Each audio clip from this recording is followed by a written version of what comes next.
मध्य प्रदेश विधानसभा चुनाव को लेकर प्रचार के आज आखिरी दिन तमाम दिग्गज नेताओं ने अपनी पूरी ताकत झोंक दी है। एक तरफ जहां प्रियंका गांधी से लेकर दूसरी तरफ शिवराज सिंह चौहान, तमाम बड़े नेता, मल्लिकार्जुन खड़गे मध्य प्रदेश में लगातार दौरे पर हैं। सभाओं का आज आखिरी दिन है और आज प्रचार भी आज शाम को थम जाएगा। लेकिन इससे पहले बयानबाजी जो है नेताओं की वो देखने को मिल रही है, जहां प्रधानमंत्री नरेंद्र मोदी ने कल राहुल गांधी का नाम लिए बिना यही कहा था कि मूर्खों को सरदार को बना दिया गया है पार्टी में। और इस बयान के बाद आज प्रियंका ने उसका जवाब भी इसी अंदाज में दिया। ये कहा कि जितने भी देश भर के जो गद्दार हैं, जो कायर हैं, उन्हें उनको मिलाकर अपनी पार्टी बना ली है। इतना ही नहीं, प्रियंका ने ज्योतिरादित्य सिंधिया पर भी हमला बोला, क्योंकि जिस जगह पर दतिया में प्रियंका सभा कर रही थी वो दरअसल ग्वालियर चंबल का ही इलाका है, जहां पर सिंधिया का मजबूत दबदबा रहा है। और कैमरा पर्सन कमलेश व्यास के साथ विपिन श्रीवास्तव, न्यूज़ 24 भोपाल। मध्य प्रदेश में आज से चुनावी शोर जहां पूरी तरह थम जाएगा, वहीं पर राजस्थान में चुनावी सरगर्मियां अब बढ़ने लग जाएगी। केंद्रीय नेताओं का राजस्थान का दौरा भी अब तैयार हो चुका है और उसी के आधार पर केंद्रीय नेता राजस्थान में आकर लगातार रोड मैप करेंगे, जनसभाओं को संबोधित करेंगे, मतदाताओं को अपनी ओर आकर्षित करने की पूरी कोशिश करेंगे। भाषणों का शोर राजस्थान में सुनाई देना अब और भी ज्यादा बढ़ जाएगा। पीएम नरेंद्र मोदी आज राजस्थान के बाड़मेर के बायतू के दौरे पर हैं, जहां पर एक बड़ी चुनावी जनसभा को संबोधित करेंगे। राहुल गांधी भी जयपुर में रोड शो करेंगे 24 घंटे बाद। इसके साथ ही दोनों ही पार्टियां यानी कि कांग्रेस और बीजेपी का घोषणा पत्र भी कहा जा रहा है कि इसी हफ्ते में आने की संभावना है और उसी के आधार पर तमाम मुद्दों को उठाते हुए ये नेता नजर आएंगे। तो राजस्थान में चुनावी सरगर्मियां अब तेजी से बढ़ जाएगी। कैमरामैन विजय सिंह के साथ श्रीवत्सन, जयपुर, न्यूज़ 24। राजस्थान में 25 नवंबर को वोट डाले जाने हैं, लेकिन उससे पहले चुनाव आयोग की तरफ से कुछ चुनिंदा मतदाताओं के वोट डलवाए जा रहे हैं। दरअसल राजस्थान में पहली बार किसी भी विधानसभा चुनाव में बुजुर्ग और 80% से ज्यादा दिव्यांग लोगों के वोट डलवाने की व्यवस्था की जा रही है। मतदान कर्मी उनके घर जाकर उनसे अपना वोट डलवा रहे हैं ताकि ये अपने मताधिकार से वंचित ना हो। राज्य के करीब 62,000 से भी ज्यादा बुजुर्ग और दिव्यांग मतदाताओं ने इसके लिए चुनाव आयोग के सामने अपना रजिस्ट्रेशन भी करवाया है। हालांकि उपचुनाव में इस तरह के प्रयोग को अपनाया गया था, लेकिन विधानसभा चुनाव में किसी भी राज्य में अपनाई जाने वाली यह सबसे बड़ी एक बात कही जा सकती है। और चुनाव आयोग की कोशिश यही है कि आम लोगों के साथ साथ 80 साल से ज़्यादा बुजुर्ग या 80% से ज़्यादा दिव्यांग लोग भी अपने वोट का प्रयोग कर सकें। तो कुल मिलाकर राजस्थान में अब मतदान के लिए सभी को तैयार किया जाना शुरू हो चुका है। कैमरामैन विजय सिंह के साथ श्रीवत्सन, जयपुर, न्यूज़ 24। प्रधानमंत्री नरेंद्र मोदी अपने 2 दिवसीय दौरे पर पहली बार रांची पहुंचे। रांची एयरपोर्ट पर करीब 9:30 पर वह पहुंचे और रांची एयरपोर्ट से लेकर राजभवन तक रोड शो किया। आज प्रधानमंत्री के दौरे का दूसरा दिन है और आज झारखंड की स्थापना दिवस के साथ साथ भगवान बिरसा मुंडा की जयंती भी है। आज सुबह प्रधानमंत्री बिरसा मुंडा के गांव ओली हातू पहुंचे। वहां पर उन्होंने विकसित भारत संकल्प यात्रा की हरी झंडी दिखाई। प्रधानमंत्री रेल, सड़क, शिक्षा, कोयला, पेट्रोलियम और प्राकृतिक गैस जैसे कई क्षेत्रों में लगभग 7200 करोड़ रुपए की परियोजनाओं का उद्घाटन और शिलान्यास कर राज्य को समर्पित किया। एक तरफ देश के 5 राज्यों में विधानसभा चुनाव को लेकर चुनाव प्रचार जो है वो चरम पर है। दूसरी तरफ इसी बीच प्रधानमंत्री का झारखंड दौरा कई मायनों में खास माना जा रहा है। कैमरामैन सनी के साथ सौरभ कुमार, पटना, न्यूज़ 24। जाति जनगणना के शोर के बीच 5 राज्यों का विधानसभा चुनाव चल रहा है। इस बीच आगे लोकसभा चुनाव को देखते हुए बीजेपी ने अपने ओबीसी वोट बैंक को बचाने की तैयारी शुरू कर दी है। बीजेपी ने इसके लिए रणनीति भी बनाई है। बीजेपी का मुख्य फोकस ओबीसी कैटेगरी की वो जातियां हैं जो परंपरागत रूप से किसी पार्टी की वोटर नहीं है। आपको बता दें कि 2014 में 42% ईबीसी ने बीजेपी को वोट दिया था, जबकि अन्य पिछड़ी जातियों का 30% वोट बीजेपी को मिला था। 2019 में यह आंकड़ा बढ़कर 48 और 41% हो गया था। बीजेपी की कोशिश है कि जब ओबीसी सर्वे के बाद सभी पिछड़ी जातियों का सामुदायिक प्रतिनिधित्व उजागर हो जाए तब केंद्रीय स्तर पर मिलने वाले ओबीसी आरक्षण के अंदर कोटा सिस्टम लागू कर ईबीसी को अपने पाले में किया जाए। बीजेपी के अध्यक्ष राष्ट्रीय अध्यक्ष जेपी नड्डा आरोप लगा रहे हैं, गृह मंत्री अमित शाह आरोप लगा रहे हैं कि कांग्रेस पार्टी ने मंडल आयोग की रिपोर्ट को लंबे समय तक दबा कर रखा और वो ओबीसी की हितैषी नहीं है। कैमरामैन नितिन के साथ कुमार गौरव, न्यूज़ 24 इंदौर।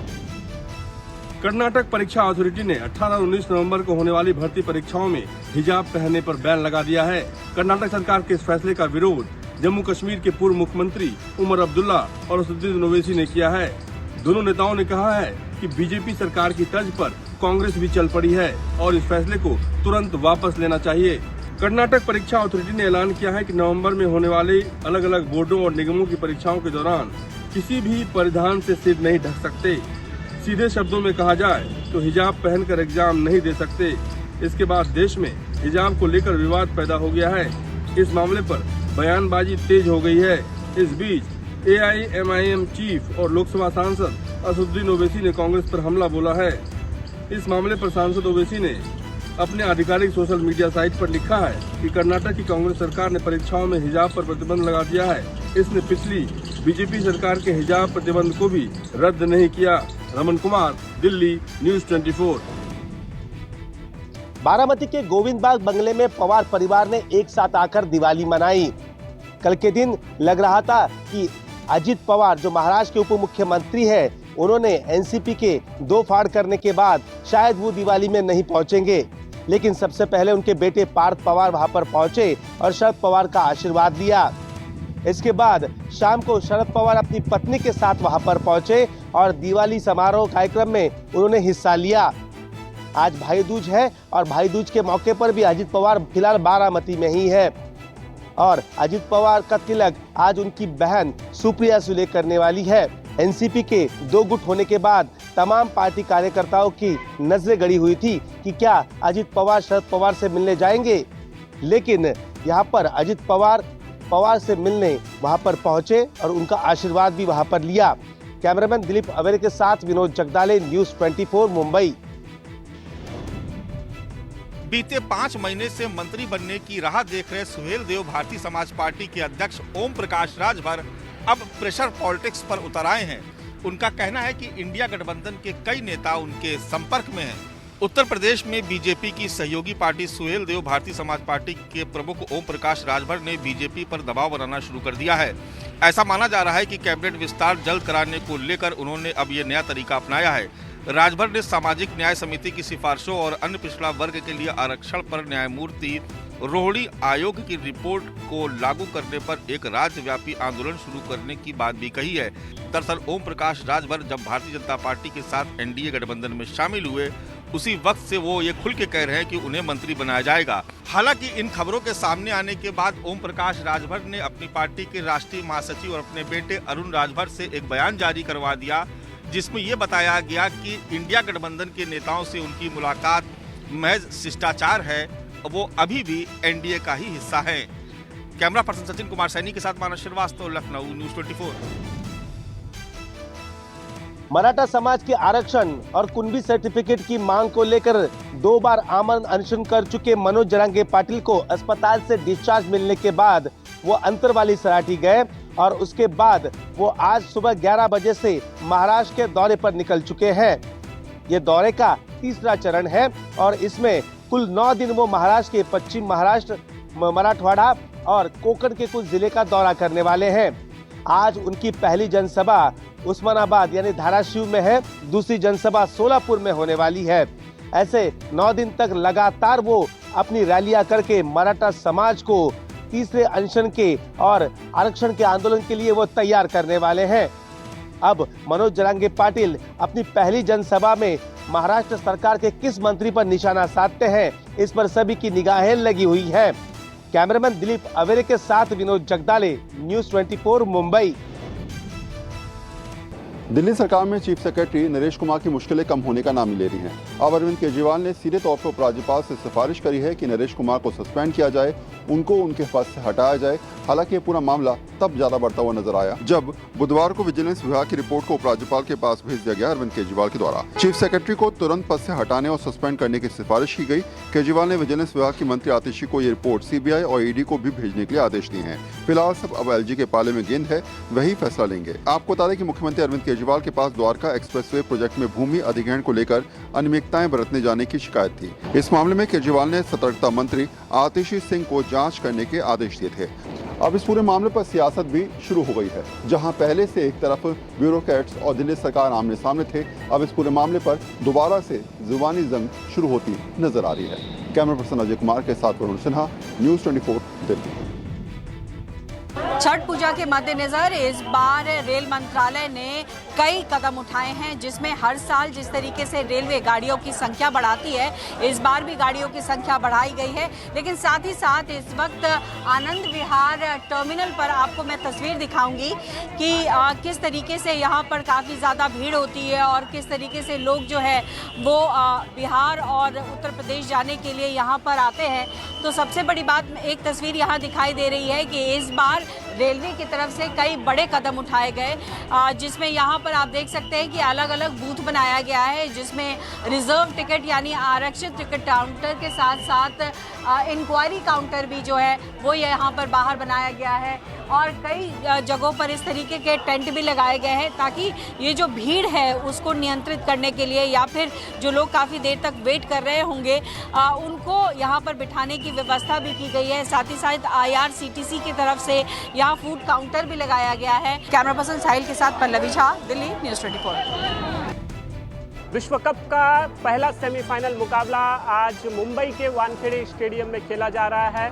भारत की भिड़ंत न्यूजीलैंड से हो रही है। इस मैच को लेकर मुंबई पुलिस ने काफ़ी तैयारी की है। करीब 600 से ज़्यादा पुलिस के कांस्टेबल और अधिकारी इस समय वानखेड़े स्टेडियम के आसपास सुरक्षा व्यवस्था में तैनात किए गए हैं। आपको ये तस्वीर जो दिख रही है वानखेड़े स्टेडियम के बाहर की तस्वीर है। तमाम हजारों की संख्या में जो क्रिकेट प्रेमी है वो यहाँ मौजूद है। कुछ लोगों को टिकट नहीं मिल पाया, इसके लिए बाहर इंतज़ार जो है वो किया जा रहा है। आपको बता दें कि इस मैच से काफ़ी उम्मीदें हैं कि आज भारत न्यूजीलैंड को हराकर फाइनल का टिकट जो है वो कटवाएगा। फिलहाल इस मैच में भारतीय टीम ने टॉस जीता है और बल्लेबाजी जो है वो इंडिया टीम कर रही है। कैमरामैन सुनील भारती के साथ Rahul Pande, news 24, Mumbai. One day world cup 2023 में भारत का मुकाबला आज न्यूजीलैंड के साथ है। भारत ने टॉस जीतकर पहले बल्लेबाजी करने का निर्णय लिया है। वहीं न्यूजीलैंड के साथ जो पिछली हार 2019 में हुई थी उसके साथ भी चुकता करने का आज दिन है। वहीं इस मैच के लिए पूरे दिल्ली NCR में LED स्क्रीन लगाई गई हैं। नोएडा में भी ऐसी LED स्क्रीनों का आयोजन किया गया है जहां पर क्रिकेट प्रेमियों के लिए मैच देखने की पूरी व्यवस्था की गई है। इनके लिए तिरंगा हाथ में लेकर और ढोल नगाड़ों की थाप पर यहां पर लोग इस मैच को जश्न मनाएंगे। वहीं लोग जो है काफ़ी उत्साह में है क्योंकि ये मैच दोनों टीमों के लिए बेहद खास है। कैमरा पर्सन भरत सिंह रावत के साथ मैं मोहम्मद यूसुफ, नोएडा, न्यूज़ 24।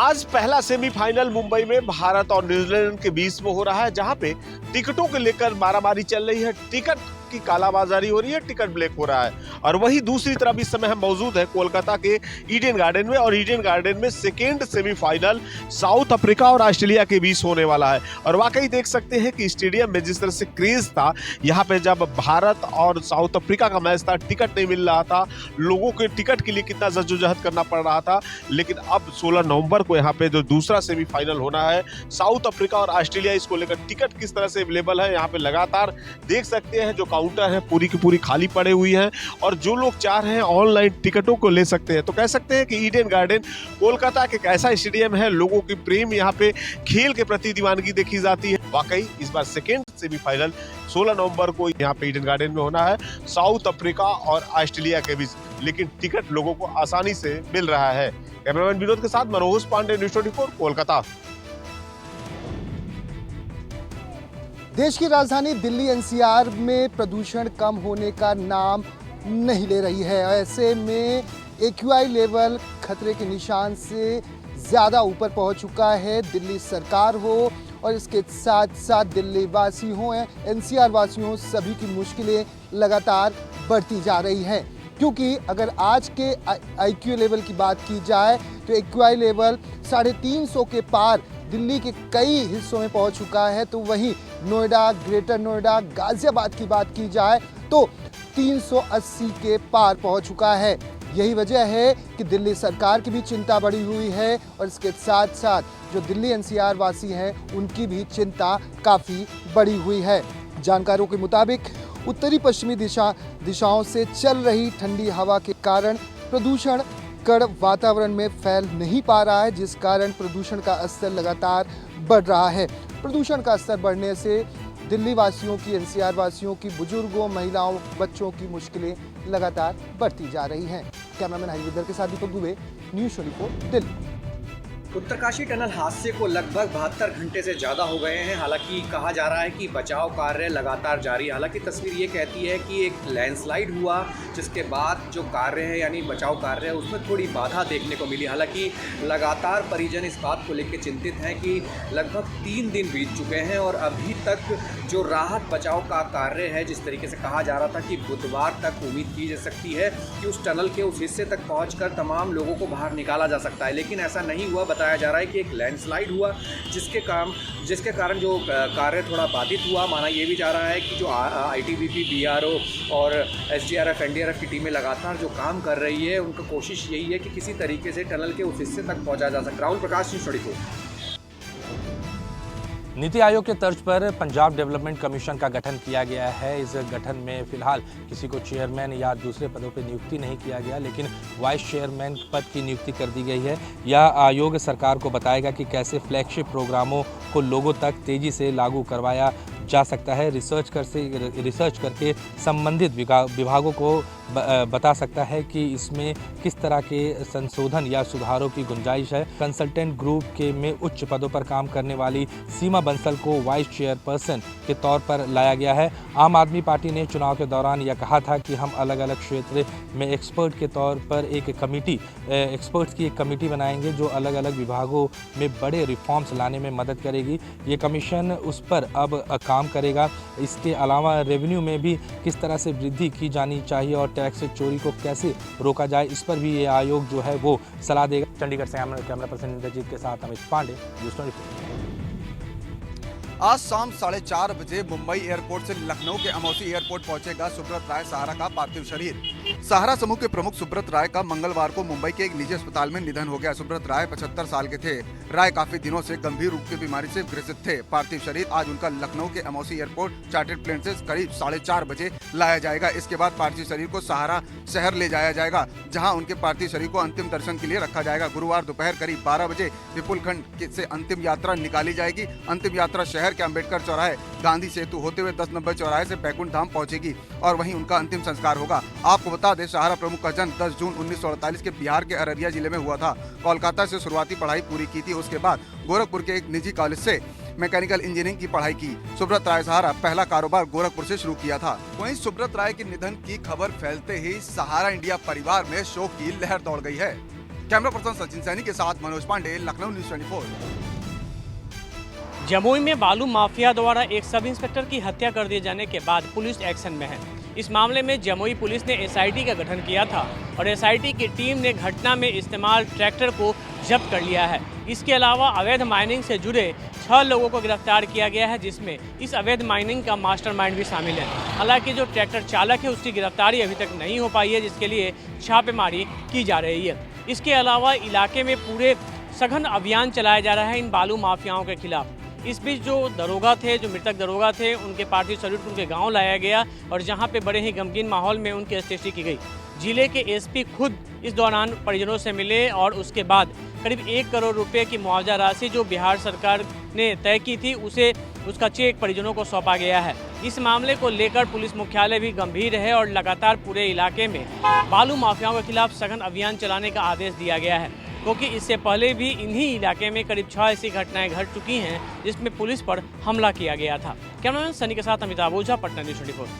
पंजाब और हरियाणा हाईकोर्ट में सुनवाई करते हुए पंजाब और हरियाणा के साथ साथ चंडीगढ़ लोगों के लिए भी एक राहत भरी खबर है, क्योंकि पंजाब और हरियाणा में कुत्तों से परेशान जो लोग हैं, जो कुत्तों का हमेशा ही आतंक से परेशान है, जहां लगातार कुत्ते उनको काटते हैं। इसके लिए स्थानीय प्रशासन या कुत्तों के मालिकों को अब उचित मुआवजे का हाई कोर्ट ने ऑर्डर कर दिया है। यदि कुत्ता एक दांत कुत्ता काटता है तो कुत्ते के मालिक को या स्थानीय प्रशासन को 10,000 प्रति दांत देना होगा, और वहीं पर यदि दांत के साथ साथ आपका मांस भी उखाड़ लेता है तो उसकी भरपाई के साथ उसको 20,000 प्रति दांत मुआवजा भी देना होगा और उसका प्रभावित व्यक्ति का इलाज भी करवाना होगा। इसके साथ ही पंजाब और हरियाणा हाई कोर्ट ने 2012 की नीति बनाने में जो भी अविलंब हुआ है उसको जल्दी पूरा करने के आदेश पंजाब हरियाणा ही नहीं चंडीगढ़ एडमिनिस्ट्रेशन को भी दे दिए हैं। कैमरामैन गंभीर सिंह राणा के साथ विशाल अंग्रेज न्यूज़ 24 चंडीगढ़। गुजरात में नए साल के साथ मंदिरों में हुई भक्तों की भारी भीड़, अन्नकूट को भी लूट मची। कई जगहों पर मंदिरों में प्रसाद के तौर पर अन्नकूट चढ़ाया जाता है, लेकिन कई जगह अनोखी प्रथाएं भी देखने को मिली। गुजरात में दीपावली के बाद अगले दिन से ही नया साल मनाया जाता है और नए साल के उपलक्ष्य में लोग एक दूसरे को नववर्ष की बधाइयां देने के साथ साथ मंदिरों में दर्शन के लिए भी जाते हैं। ऐसे में जो सुप्रसिद्ध मंदिर होते हैं, बड़े मंदिर होते हैं, वहां पर अन्नकूट का प्रसाद यानी कि भगवान को भोजन का प्रसाद चढ़ाया जाता है, जिसमें सैकड़ों हजारों किलो मिठाइयाँ जो है प्रसाद के तौर पर चढ़ती है। लेकिन सबसे अनोखी प्रथा डाकोर में देखने मिलती है, जहां पर कन्हैया के मंदिर में इस अन्नकूट की लूट मचती है। 151 मन का अन्नकूट डाकोर के मंदिर में चढ़ाया जाता है, जहां पर रणछोड़ राय का मंदिर है, और यहां पर 80 गांवों को इस अन्नकूट के लिए न्योता दिया जाता है। लेकिन ये अन्नकूट लोगों में बंटता नहीं है, बल्कि इसकी लूट होती है। तमाम भक्त जो इस अन्नकूट में शामिल होते हैं, उनके बीच में एक दूसरे को पछाड़कर इस प्रसाद को लूटने की होड़ मचती है। कैमरामैन प्रभात के साथ भूपेंद्र सिंह, अहमदाबाद, न्यूज़ 24। जल और थल के बाद अब आसमान से भी काशी के दर्शन होंगे। श्रद्धालुओं के लिए योगी सरकार हेली टूरिज्म सेवा शुरू करने जा रही है। काशी के दर्शन के लिए पहले बाबा विश्वनाथ कॉरिडोर और काशी के सौंदर्यीकरण के बाद अब गंगा नदी में क्रूज चलाकर धार्मिक स्थलों के दर्शन करवाए जा रहे हैं। और अब योगी सरकार ने एक बड़ा फैसला लिया है कि वह हेलीकॉप्टर के माध्यम से काशी में आने वाले श्रद्धालुओं को दर्शन करवाएगी। एक हेलीकॉप्टर में तकरीबन 6 श्रद्धालुओं को एक साथ दर्शन करवाया जाएगा। इसमें काशी के महत्वपूर्ण मंदिर, धार्मिक स्थलों के साथ गंगा नदी के भी दर्शन करवाए जाएंगे। पर्यटकों की बढ़ती संख्या के मद्देनजर योगी सरकार ने ये फैसला लिया है। खास बात ये भी है कि श्रद्धालुओं के लिए हेलीकॉप्टर से तकरीबन 20 से 25 मिनट की राइड होगी, जिसमें सभी श्रद्धालुओं को काशी के महत्वपूर्ण स्थानों के दर्शन करवाए जाएंगे। कैमरा पर्सन धर्मेंद्र साहू के साथ अशोक तिवारी, लखनऊ, न्यूज़ 24।